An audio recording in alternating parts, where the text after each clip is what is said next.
bunch of sustain, and then Bjergsen can look to both side lanes to try and make plays with the ultimate.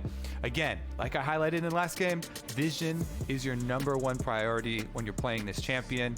Fiddlesticks now has another passive on the Q, where if you're out of vision, out of combat for 2.5 seconds, you get extra fears with whatever damaging ability, and then you can still use your targeted fear, the Q, on someone else.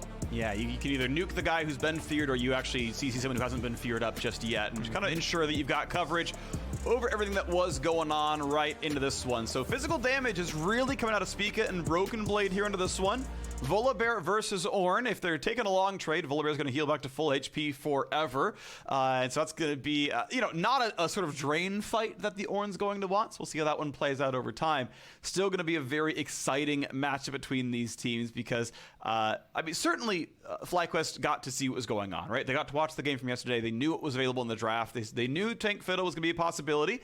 And they're red side. They said, okay, as long as we are comfortable in what picks are left available, and Azir is the one here, they're going to wait and see what happens, and then try to go for the re-engage.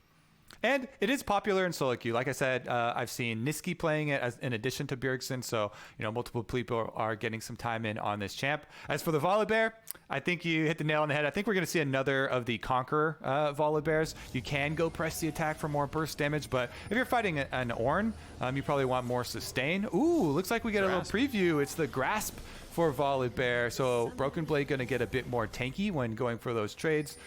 Storing up that extra HP. Yeah, it's going to be interesting. It's going to allow him to play short trades, as you're kind of mentioning, right? Just one hit, then back out, because Ornn might not let him hit for a very long time, and might see how that one plays out. Mash taking some early poke. Aphelios, by the way, has incredibly low magic resist, and so is uniquely very weak to Syndra in the one-on-one. Of course, Leona does not have damage blocking, right? Can't shield a teammate, can't block like a Braum shield, so at 6, Doublelift can get a lot of damage onto the Aphelios there. This should be a safe recall at this point. Doublelift will take a turret shot if he goes for the Q. Mash will be back in lane in time. If he needs to leash to blue buff, he can do that as well. Yeah, let's see about the Solo's fairly deep ward here. Gonna see probably this blue start. Nobody from TSM was around to see him place that ward. Oh, that's interesting. Okay, that can definitely matter here, as Solo's going to be slowed. Broken Blade not going to get the slap, but hey, health bar lead up. That's a control 3, control 3, control 3, dance spam available to you right there. Got to take those opportunities. Yep. All right, it's important. Yeah, Bjergsen once again, like we saw yesterday as well, you just get out to the minion wave, you spam your W. It's very important to finish the channel on that because you get 60% of the cooldown refunded as long as you finish it or kill off stuff, and you also have a big burst of damage at the end. Yep. And you saw he just sort of walks into melee range and says, look, I don't even care if you auto me. I'm going to heal off the minions anyway. You're not going to do anything meaningful. Who cares about this one? And chunks that one down. Very, very short turn down the bot side. Puts Aftershock on cooldown. IgNar yet to actually grab any of these CS. We'll wait for the second wave. The big thing is getting all 3 melees first on the second wave. That gets you level 2 first. Lets you all in. There's chunk 1. There's chunk 2. It's going to require Aphelios autos, but in a second, he's going to have to jump. And you can see how far Doublelift and Bao had to run to respect what the re-engage would have looked like. And you also see, who gets the duty of killing off the minions and stuff, right? IgNar trying to press up, letting Mash tag the last one, because IgNar's the one that's going to need to pull off the initiation there. They both try and get into range for the timing. But everybody well aware of the level 2 power spike. It's been talked about for years. I know, and yet it still gets people off guard. Trust me, I still play League of Legends, and a lot of the solo queue supports don't understand what level 2 Leona does and when it comes out. Fair enough. I'm not Diamond 2 like you, so, the players are less smart, me included. I also feel, speaking of solo queue, I highly recommend solo lane, tank Fiddlesticks if you get autofilled to mid lane, because it does remove some of the mechanics you normally have to pull off in mid lane, and your objective is a lot clearer with this champion. Especially for me, just coming as a jungler, you can play a jungle champion. Great. Santorin, though, on your screen, of course, taking the opportunity to counter jungle. While we've got a top scuttle being taken by Spica. It's very important to secure vision and safety for Volibear on the top side of the map so that Broken Blade can play aggressively in this matchup. It's one of the things you want to take advantage of from your champ select, where you're able to get that advantage. Looks like both junglers able to take Scuttle as well as steal away most of the opposing Raptor camp. Spica gonna get one more small chicken compared to what Santorin stole away, but now an attempt towards the bottom side. No easy escape tools for either the TSM bot laner. There's the stun and a Biofrost. Gets the Aftershock on. The flash in. There's the pillar after the flash. That's gonna guarantee the kill, and first blood is on the board for Santorin. Very efficient gank, too. He didn't waste any time sitting in that tri-brush. IgNar immediately gets you all in onto Biofrost.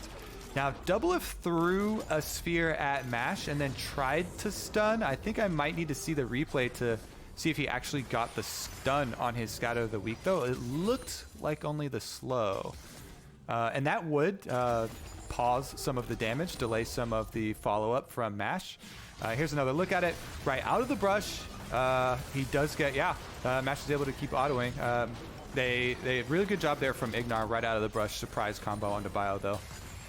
Santorin had the emote stacked up, the first blood passive emote already there. It's a good job by him as we have a small lead to FlyQuest now off the early game. You can see a gigantic farm lead though to Broken Blade. Top lane does not look fun for Solo's Ornn right now. Doesn't seem like a very great matchup. Obviously Broken Blade opted into it once he saw the Ornn. I'm glad to see him do it. Broken Blade definitely can be an outstanding laner and one of those players that can take over a game from the top side.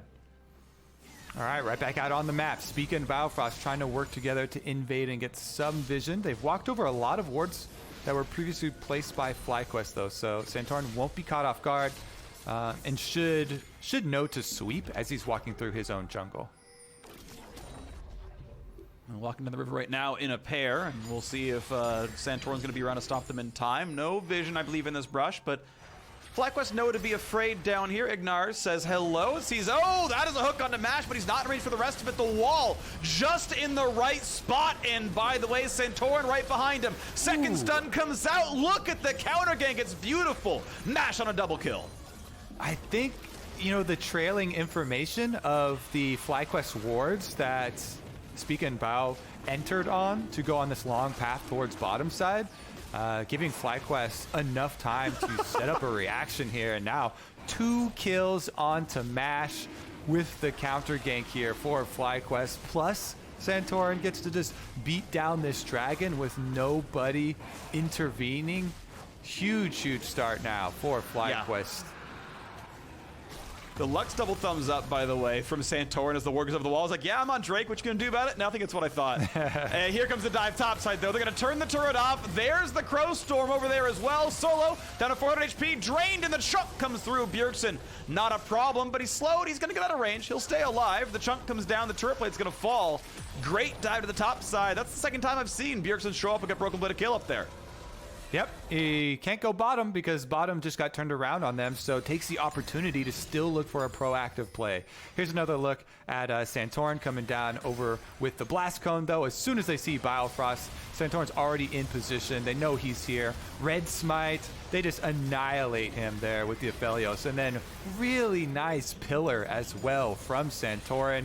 They get the double onto Mash. You get subbed in from Academy, and boom, double kill already. Pre-10 minutes on Aphelios. Mash has got to feel great. Already upgraded Zerker Greaves on top of the BF sword. Yeah, beneficiary, some really smart map play by the squad. I want to know what the comms were like, you know, who called for what. It's always interesting. You know, sometimes a player comes in, you never realize that a lot of the benefit is, oh no, they're actually so communicative. The jungler just knows exactly when he can gank, never has to waste any time. Sometimes that's just the, you know, the sort of ace in your back pocket that no one realized about. Trades still on the top side. Broken Blade wants to chop him again. There you go, get some health back. He's winning that one. Solo finds not even really the slow, not getting a lot done there, but Santorin maybe walking top side. Will they keep fighting? Gets the decent amount of damage. Kills a control ward. Broken Blade feels safe. Yep, and Santorin is seen on the ward, so they know that there's extra presence here from Trundle, so Broken Blade just going to hold this wave in front of his tower. He can actually deny a decent amount of that wave. FlyQuest were not able to push that wave all the way into the turret, so I believe looks like 2 of the melees go down before Solo gets right back up there, and the Volibear holding this CS lead over the Ornn. Spica and Bio looking to combine again. Bjergsen doesn't have ult on Fiddle, but he does have flash. Alrighty, PoE. And just kite backwards. Sensed a little bit of danger and threw the soldiers and dashed back to him. Biofrost gets a melee or a cannon, but now, nope, no re-engage. They call it off. IgNar could have looked at Bjergsen, decided not to go for it. Boots 1 versus Moby, certainly going to run faster, but not a fight they really wanted to take. Solo just going to keep farming under the turret. He's lost a plate, won't lose the second one just yet. Clears the wave out, but it's going to sit there down about 15 CS. And they've got a lot of presence, even though FlyQuest got such a good play on bottom side here. Because TSM have this big Volibear, Broken Blade's got a lot of pressure against the Ornn, and Syndra is level 6, so even though Doublelift doesn't have the kills like Mash, Syndra at level 6 brings a lot. Wow, burns the real flash over the wall, wants to find someone to kill. Santorin's right in melee range of Biofrost. They put down the turret, and here comes Crows from over the top. Oh, he just barely gets away from getting kicked, but he comes right back in. There's a pushback. PowerOfEvil very low, has a flash back over the wall. IgNar brings a stopwatch. Bjergsen stays alive, but when a kill comes through, Mash is on a killing spree, there to throw in the auto attacks and gets his 3rd kill of the game. Big difference in the health bars afterwards, but nobody goes for the Rift Herald on the cleanup. 1-for-1 trade in the end, and we're going to have a revisit on that objective. FlyQuest do get to push a mid lane first there for Mash 2, and guess what? Their kill got picked up by the Aphelios as well, so Aphelios is going to be a monster for them. Here's another look at IgNar. He is in, he flashes over, he smacks that ward. Yep. They're like, okay, well, time for TSM to engage then. They do get the kill on the Santorin when the kick does finish there. Spica takes it in and he flashes back over the wall, but Mash Me on the Aphelios just gets to mow them down. Biofrost will pay the price and get some more gold into the pockets. Looks like he's rushing for that Infinity Edge. Yeah, pretty standard build here. Usually Infinity Edge into Hurricane second. You get just really absurd damage once that comes down, and he's well on his way to solid power spiking here. Doublelift going towards the pretty standard first Syndra item of a Luden's Echo. Won't be too terribly long till he's done. He's farming pretty well, actually. Highest CS in the game. Now tied with both mid laners.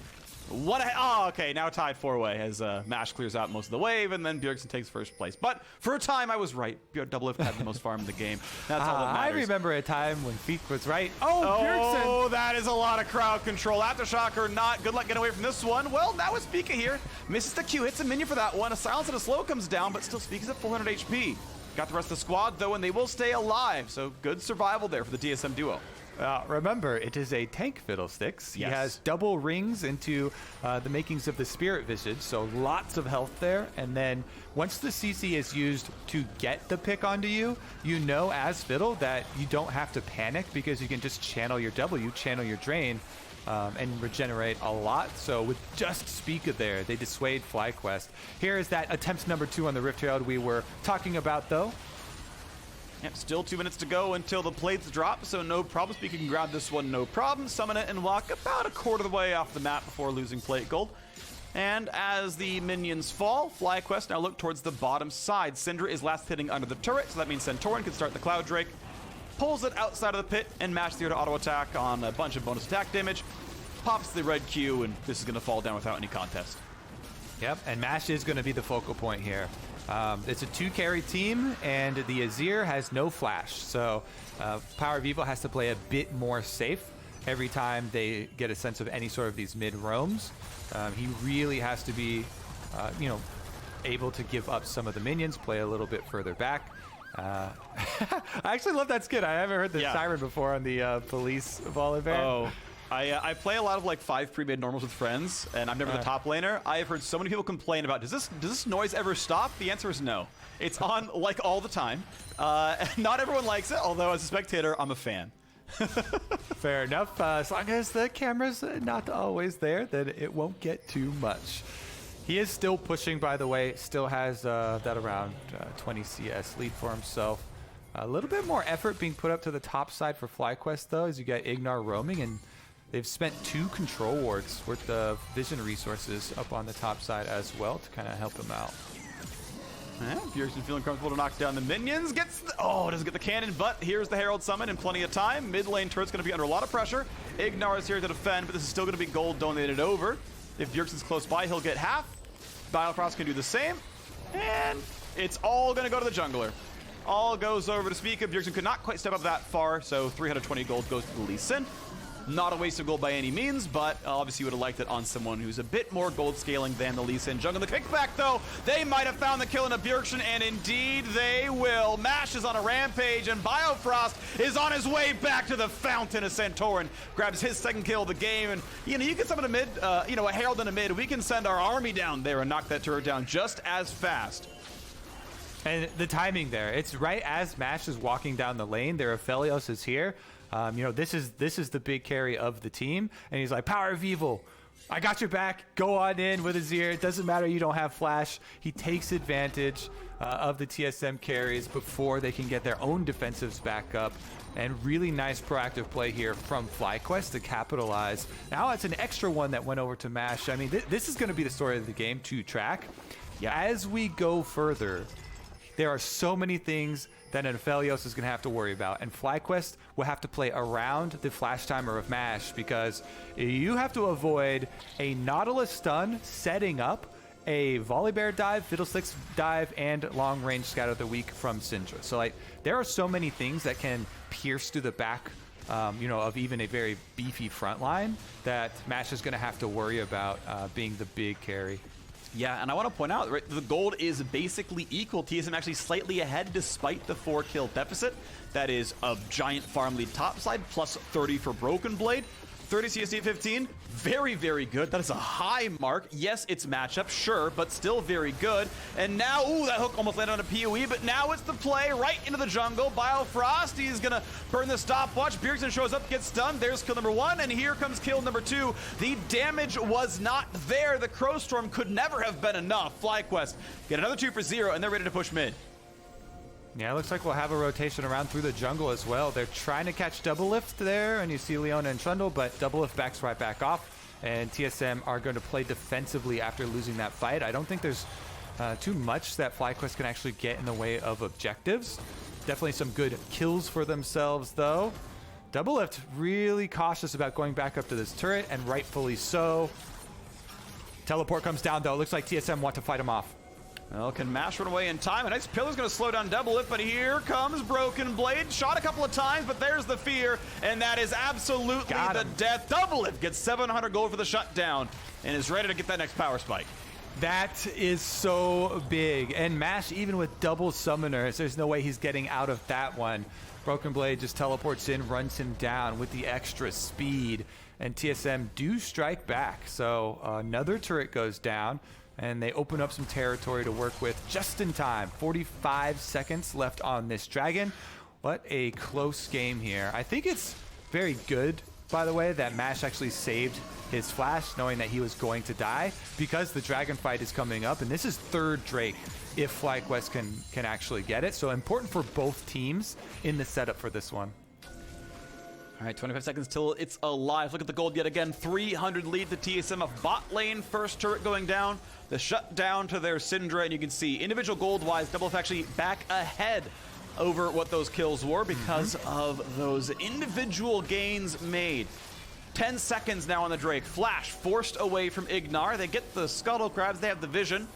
TSM can still pressure mid a little bit. PowerOfEvil and most of the squad still there to defend the wave. Mash waiting around, gets a bit of MR to make sure he's not going to get one shot quite so easily. So an early null magic mantle, but double daggers betray the push towards Azir. Much more likely than Wit's End in that one. It surprised me quite a lot if he built that one, but I guess it's possible. Or they're still going to be attacked. Now available. They were just waiting a couple seconds. TSM gaining inside position on the dragon as well, but the scuttle crab is there, so they can't get inside the pit and actually start it without FlyQuest knowing, and now they've got everything available. And once they see the Volibear in the mid lane, they know the front line is not as durable, and they can walk back into the river. Play for vision. Another control ward comes down. TSM wants to fight for this one. The Drake taking some damage, and TSM only really have Spica for vision. He's played as a ward before. Now the fight in the top side. Santorin gonna burn the ulti, gonna go for the play. They just shut down Biofrost, and Spica has to flash away, which means he's not gonna get back in. They killed the ward to deny the ward hop, and that's gonna be the Drake picked up, no problem. FlyQuest, 3 Drakes already, 18 minutes in. Mountain Soul is gonna be so incredibly impactful, but the Drake resets. They gotta have to wait a little bit longer. Still not in vision though. Not a problem. Spike comes through, grabs it all the same. Tied gold, but 3-0 in Drakes. Dragon Hunter Santorin there knows where the dragon's running back to. Yeah, they do pick it up. That's the third one, setting up the Ocean Soul. Definitely important, but there's a little bit of a mistake on the coordination there from TSM as Biofrost just kind of walked in.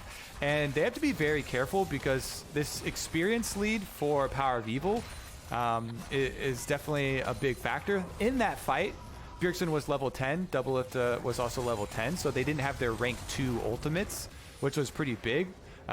Now he has ticked to level 11. That was after the fight took place, and they'll feel a lot more confidence because you gain so much extra power with those level 2 ultimates for both champions. We'll see when the next fight comes around. Baron's going to be alive in just a minute's time, and we know that the potential Mountain Soul is going to be a huge problem for TSM in about 4 minutes' time. Doublelift going to get some time in the top lane turret. Can't quite knock it down, has to respect IgNar's potential engage. Mash will knock down the wave before the turret itself falls, so there is still a bag of gold up there that is one auto attack away from being claimed. Doublelift claiming a lot of the side lane farm. I feel like Syndra's not quite that late game carry that, you know, a Hail of Blades Kaisa is, so maybe not quite the same beneficiary as the game he played yesterday, though might still see him pop off, one-shot somebody in a team fight. Just kind of have to see what his target selection ends up being. CC now on the top side of IgNar. He's going to be slowed down quite a lot. A stun, that could be a kill. That could be Mash falling. He's going to be stunned up, has to flash away. Will barely stay alive. The follow-through going to be not quite there, but he has to run away from this lane. Yep, and that's double summoners off the Aphelios before the objective spawns. Rift Herald now on the map here for TSM, and it should be theirs for the taking because of the chunk Doublelift got on Mash. That was a nice scatter of the week. He was able to hit and get both of those down. Broken Blade pretty deep here. Decent CC from Solo, but the slow from Broken Blade's going to prevent them from doing much more. Gets a chomp and just walks right back in. Just says, no, I'm not going to go for the Q stun.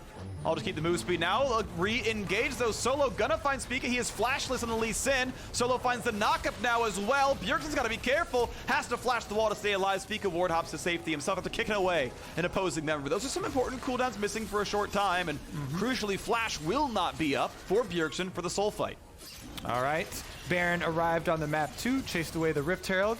As Doublelift was in base, TSM did not want to take that fight. So a necessary evasive flash there from Bjergsen. But now Doublelift does have the 2 completed items, you know, so on top of the burst damage from the Ludens, he has the safety with the Zhonya's Hourglass. And with Bjergsen also on the 2 item power spike, bringing the Frozen Heart to the table. If Bjergsen just ults and tries to run straight to the middle of FlyQuest, it has a lot of value if he can get into range of those carries. The big thing for FlyQuest is their very, very beefy front line with a lot of the hard engage coming from the Leona Ornn combo. I also find it interesting how the teams have been kind of allocating their farm. Generally speaking, high-level play, last hitting minions after 10 minutes of the game is not a question of your mechanics, but a question of where you're allowed to be on the map and the team coordination. Doublelift and Broken Blade have been getting the lion's share of TSM's farm, and Bjergsen is just kind of plugging the gaps. He'll take what he can, but you know, he's not the one getting everything. On the FlyQuest side, PowerOfEvil is the highest farmer in the game, and Mash, comparatively, has not been getting the same income. He is getting farther and farther behind Doublelift in gold, and took a side step to buy Quicksilver Sash. Now a fight towards Bjergsen, the guy getting the junk farm.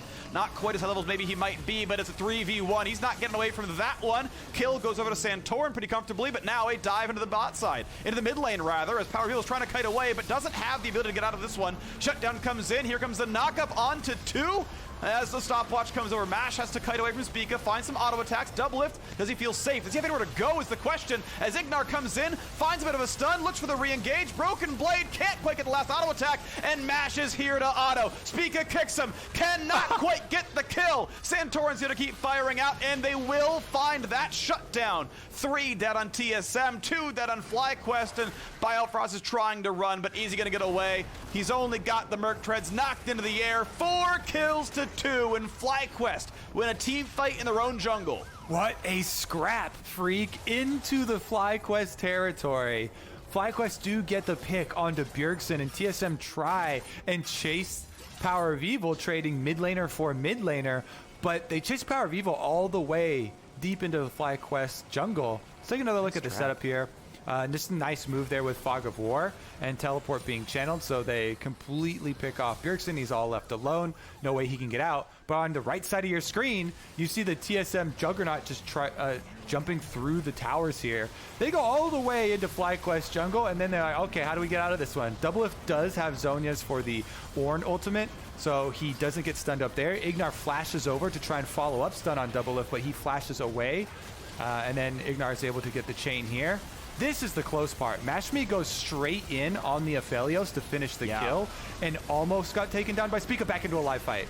Already, it's going to be PowerOfEvil gone, which is super important for TSM. Bjergsen, though, terribly low. It will be a trade of mid laners, but crucially, Doublelift, the man with the farm, is still alive. Broken Blade, terribly low, but has TP to rejoin after a recall. TSM can really not bleed this Drake out, and honestly, the FlyQuest health bars are lower. Spica, the only man injured. Broken Blade can TP back in. Does FlyQuest have a chance to fight this one? They've got a Honey Fruit right there for IgNar. He can take it. Finally does so, but the Drake's only at 4,800 health. Broken Blade winning the wings. Mash can auto him once, but the damage output not going to be that great. Here comes the re-engage. Nice knock-up. A dive to the back line. They're going to chase down Mash if they can do so, but it's a kill onto Spica. The knock-up back on the Volibear. Broken Blade can't get this one out, and Doublelift unable to answer these kills. Santorin is on the chase. Remember when we were teammates, buddy? It's time for me to knock you down. Next pillar comes up soon. You have to believe. There it is. The Zhonya's will not save his life. The Syndra will fall, and Mountain Soul will go over to FlyQuest. FlyQuest, what a huge fight for them. TSM can't get past the beefy front line to Mash. Santorin, IgNar, and Solo peeling for him at all costs. You get plenty of usage and value out of that Quicksilver as well. Mash is able to kite backwards, and FlyQuest take the victory. What a big moment for them. Mountain Soul going to be even more difficult now for TSM to get through that front line. It becomes kind of a game of finding one of those surprise picks and really having to work through vision to make use of the crowd control abilities that we talked about for TSM, looking for the Nautilus, Syndra, and Fiddlesticks stuns to pick people from FlyQuest off, because now that they've got Mountain Soul shields on top of these super tanks, not to mention the extra resistances, it'll be hard to go front to back. All right, here's another marksman. Gonna feel good in these fights. So they did get a flank from Broken Blade, but he actually runs in and then towards the two tanks, and Santorin gets the stun. Then they all kite backwards. Volibear ultimate and Nautilus ultimate onto Mash, but he's able to kite Spica backwards, and they kill him as he's coming through. And Doublelift unable to follow up on any sort of damage there because they actually can't get the HP advantage, and Biofrost has to run for his life. Nice size of a Doublelift to dodge the IgNar's E, but just obviously not enough as Trundle's in melee range, ready for the pillar right afterwards. Mountain Soul obviously very impactful here. Going to be nice to have that big shield. I think it's really, really good against kind of low damage compositions, because if you don't one-shot them, they're just not dead anymore, and you know, the team fight looks really good from there. Syndra is the only, I would say, reliable consistent damage, since Broken Blade doesn't have much armor yet. He's actually dying to the Aphelios pretty quickly, as we saw in that last fight, where I thought TSM was going to look pretty good, but Broken Blade really couldn't get a whole lot done. Mash has been able to kite quite nicely, now has flash for round 2. Santorin able to easily walk away after a pillar. Bjergsen going to come into mid, but PowerOfEvil gets a kill up in that top lane. He's got a 2-level lead over Bjergsen, get the highest farm in the game, and he can join whenever he wants. Yep, FlyQuest scales so incredibly well that's why it was such a big moment for them to get this Mountain Soul 27 minutes into the game. Azir and Aphelios, two of the best scaling backline threats. PowerOfEvil, though, he's going straight through the base, trying to get his teleport off, getting the fear. Yep, he's going down for that one. He can ult, it's not going to matter. Kill credit goes to the Doublelift. Syndra, level 14. 2 kills on the board. Now a re-engage as Spica sees IgNar and co. Broken Blade's here. I'm not sure if FlyQuest win this one. It's going to be an eventual 4v5. Ornn comes out. He should really probably disengage this one. Knock up onto 2. It's time to run away. IgNar has to burn Flash to live. Definitely a mistake from FlyQuest, as PowerOfEvil overextending bottom side. A death and a teleport open up a comeback possibility here for TSM. When FlyQuest have such a good 5-on-5 with the beefy front line and 2 hyper carries for the end game, they've actually given TSM a pretty big window here on Baron. Let's see if they can force. They're going to attempt. PowerOfEvil dead for 5 more seconds, cannot TP in. TSM has about 20 seconds to play with right now to get the Baron done or find the team fight. There's a quick turret over the wall, gonna get a couple of shots in, but now it's able to kill the Baron, so it's even lowering the timer that TSM need. Here comes the engage, Crows from over the wall, gonna find a couple of fears. Big dunk in the back line, Santorin's already gone. A kickback's gonna find a knock up and a mash now as well, who has to kite backwards, but he's got autos on a Bjergsen. Nice fear comes in, QS has to get out, forces the flash away. 2 more autos might kill him, he's so tanky though. Leona comes in, that's gonna find Biofrost. Doublelift gonna find the ulti. Mash though has the MR to live, and Doublelift gets knocked down by Solo's re-engage. And now TSM are still forced to run. Next CC almost comes in, but Biofrost sidesteps it. Turret falls, flashes away. They will keep the rest of TSM alive. It's a 4v4, all things considered. Jungler dead for FlyQuest could make Baron hard, but they're looking for it now. And the FlyQuest fans can finally exhale. The opening that PowerOfEvil gave them, dying inside the base, has now closed. He's back out there. The Azir arrived and they chased them off the Baron.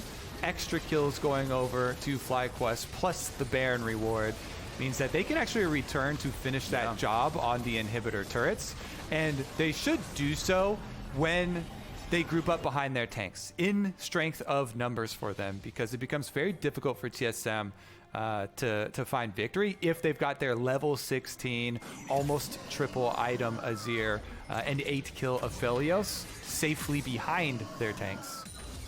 Yeah, it's looking pretty good. Mash went early QSS this game. He's kiting the team fights incredibly well. He's only died a single time, and that was one where he's like, all right, yeah, you got me, you burn TP, I won't burn summoners. Every team fight, he has known his limits. He dove into the back line and fought Doublelift when they were fighting the top jungle. Otherwise, he's kited the Volibear, he's kited the Syndra, he survived the ultis. Well done to him so far. Here comes the re-engage. Double root gonna land. Ornn over the top. These should be pretty easy to kill. A nice kickback buys some time, but Ornn is there for the knock-up, and there's 2 more kills picked up. This is not looking good for TSM.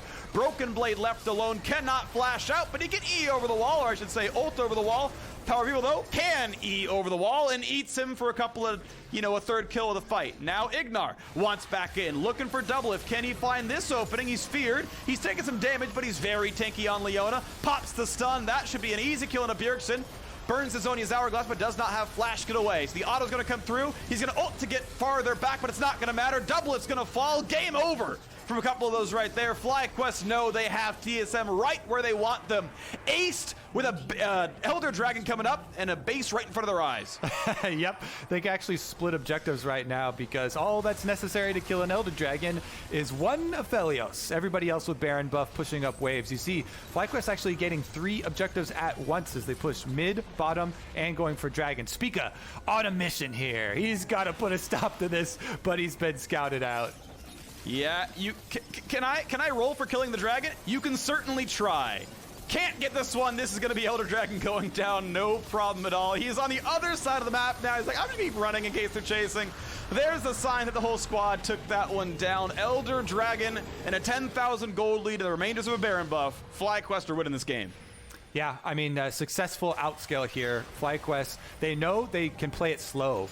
Santorin does find them with the pillar. They use the blue trinket to make sure they're not walking into the trap. Once they see just 2, they can move up. Everybody from the team is there, solo in front of Mash, setting up the Aphelios, and they're able to chase down these kills on TSM.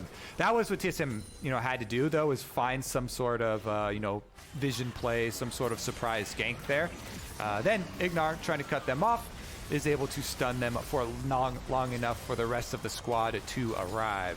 And as you know, in the aftermath, they also got the Elder Dragon. So on top of their Dragon Soul, they will have the always fun to watch Elder Dragon Execution. And now the inhibitor has been cracked open, and it itself will fall as the turret dropped a second ago.